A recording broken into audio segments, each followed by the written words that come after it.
فاطمہ الزہرا رضی اللہ تعالیٰ عنہا کی قبر جنت البقیع میں ہے، بقیع غرقد میں، تو سعودی حکومت ان کو کیوں ترجیح نہیں دیتے؟ میں کیا ترجیح دیں؟ وہاں پہ مزار بنا دیں؟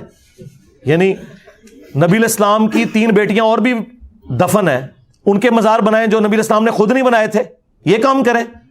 اور سب سے افضل ترین پرسنالٹیز میں سے ایک حضور کا بیٹا ابراہیم بن محمد علیہ السلام، وہ دفن ہے، ان کا مزار حضور نے نہیں بنایا، تو اب یہ پیچھے والے کیا حضرت فاطمہ کا مزار بنائے وہاں پہ؟ نبی الاسلام کی مخالفت کریں، قبروں پہ عمارت بنا دیں، جو مسلم شریف میں حدیث ہے، تو میں منع کرتا ہوں قبروں کو پکا کرنے سے، ان پہ عمارت بنانے سے اور ان پہ بیٹھنے سے۔ ترجیح سیدہ فاطمہ کو نہ کسی صحابی کی، نہ کسی تابعی کی، نہ آج کے کسی مولوی کی کسی جملے کی ضرورت ہے ان کی ترجیح کے لیے، جن کو رسول اللہ نے فرمایا کہ میرے جگر کا ٹکڑا، ہاں بخاری مسلم میں حدیث، جس نے فاطمہ کو تکلیف دی اس نے مجھے دی، ہاں بخاری مسلم کی حدیث، جنتی عورتوں کی سردار، ان کو ترجیح کی کیا ضرورت ہے بھائی؟ وہ تو بقیع غرقد میں دفن شدہ لوگوں میں میرے نزدیک سب سے افضل ترین پرسنالٹی ہیں، ہاں ان سے افضل کوئی نہیں وہاں پہ دفن۔ نہ کوئی صحابی جرت کرے گا کہ میں نبی کی بیٹی سے افضل ہوں۔ اللہ کے بندو، یہ جرت تو حضرت ابوبکر نہ کریں کہ وہ کہیں کہ میں فاطمہ سے افضل ہوں۔ آپ سوچ سکتے ہیں جن کا قول امام بخاری صحیح بخاری میں لے کے آئے کہ محمد کے قرب کو ان کے اہل بیت کے قرب میں تلاش کرو، جو ابو بکر اپنی بزرگی کی خاطر، اپنی بزرگی حاصل کرنے کے لیے لوگوں کو یہ مشورہ دے رہے ہیں کہ حضور کے گھر والوں کے ساتھ ہو جاؤ، حضور تم سے خوش ہو جائیں گے، اور گھر والوں میں افضل ترین پرسنالٹی سیدہ فاطمہ۔ اور اس حضرت ابوبکر کے قول کو امام بخاری نے حسن و حسین کے چیپٹر میں لیا، امہات المومنین کے چیپٹر میں نہیں لیا، تاکہ ناسبیوں کا رد ہو کہ یہاں آل محمد سے مراد، اہل بیت رسول سے مراد نبی علیہ السلام کی اولاد ہے۔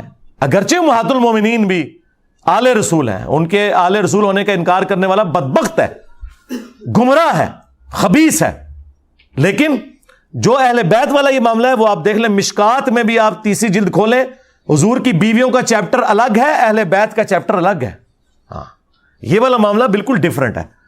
تو اس طرح کے کسی پروٹوکول کی ضرورت سیدہ فاطمہ کو نہیں۔ میں اپنے بارے میں بات کرتا ہوں، لوگ کہتے ہیں علی بھائی نے اہل بیت کا اتنا دفاع کیا، بھائی واللہ اہل بیت کو میرے دفاع کی کوئی ضرورت نہیں ہے، مجھے اپنی آخرت میں رسول اللہ کا قرب حاصل کرنے کے لیے اہل بیت کا دفاع کرنے کی، غدیر خون کی وصیت پہ عمل کرنے کی ضرورت ہے۔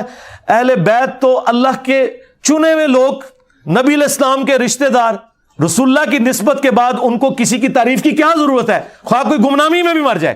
1,24,000 پیغمبر ہیں کم و بیش، کدھر ہیں ان کے مزار؟ گمنامی میں ہی مرے ہوئے ہیں نا۔ بخاری مسلم میں الفاظ ہے قیامت کے دن بعض انبیاء آئیں گے، کسی کے ساتھ 4 امتی، کسی کے ساتھ 3، کسی کے ساتھ 2، کسی کے ساتھ 1، کسی کے ساتھ 1 بھی نہیں ہوگا۔ ایک بندہ ایمان نہ لایا ہو تو وہ تو قیامت کے دن ڈرے گا کہ اللہ مجھ سے پوچھ لے کہ تو نے اتنی محنت کی، ایک بندہ تے لے آندا نہیں، اللہ پوچھے گا۔ اللہ نے تو ہمارے نبی کو کہا، اے نبی آپ سے ہم اہل جہنم کے بارے میں نہیں پوچھیں گے کہ لوگ جہنم میں کیوں چلے گئے، تمہاری ڈیوٹی لگائی تھی۔ حضور کی ڈیوٹی یہ نہیں لگی ہوئی ہے کہ لوگوں کو جہنم سے زبردستی نکال کے جنت میں لے کے جانا، نہیں، لوگوں کو دعوت دے کر جہنم سے بچا کر جنت کی طرف بلانا ہے، لے کے جانا کوئی ذمہ داری نہیں ہے۔ ہاں بخاری مسلم میں الفاظ ہیں کہ تمہاری مثال پتنگوں کی سی ہے کہ آگ پہ گرتے ہو اور میں تمہارے کمر بند سے پکڑ پکڑ کے تمہیں اس آگ سے بچاتا ہوں، بس دیٹس آل۔ کوئی زبردستی کسی کو ہدایت نہیں دے سکتا۔